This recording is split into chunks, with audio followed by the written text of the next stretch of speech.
नमस्कार मंडळी, मी सुनील डिमेलो वसई. मंडळी, आता मी वसई किल्ल्यात आहे, सायकलिंगसाठी आलो होतो.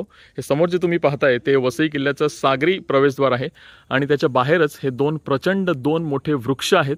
ह्याला गोरख चिंच असं म्हणतात मराठीमध्ये आणि इंग्लिशमध्ये ह्याचं नाव आहे बाओबाब, BAOBAB. हा एक आफ्रिकन वृक्ष आहे, त्याचा प्रकार आहे आणि असं सांगितलं जाते की पोर्तुगीजांनी हे वृक्ष इकडे लावलेले आहेत. हे इतके जुने वृक्ष आहेत, जाणकारांनी जरूर मार्गदर्शन करावं. इकडे दोन दिसत आहेत आपल्याला आणि पुढे जेट्टीकडे जाताना तिकडे एक आपल्याला हा वृक्ष दिसतोय.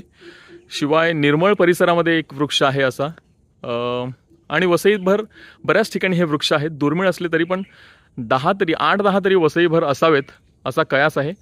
तुमच्या परिसरामध्ये वसईमध्ये किंवा कुठेही गोरख चिंच म्हणजेच बाओबाब असेल तर जरूर कमेंट करून सांगा.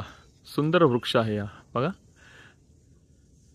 ह्याच्या फांद्यांमध्ये, सालीमध्ये, खोडामध्ये पाणी साठवून ठेवलेलं असते, कारण हा एक वाळवंटातला वृक्ष आहे आणि आफ्रिकेमध्ये ह्याचे बरेच प्रकार आपल्याला सापडतात. आता हा माझा मित्र फ्रँक हा झाडावर कसा सबसब चढलाय बघा. फ्रँक सायकलिस्ट आहे, ट्रेकर आहे आणि असे साहसाची कामं तो नेहमी करत असतो.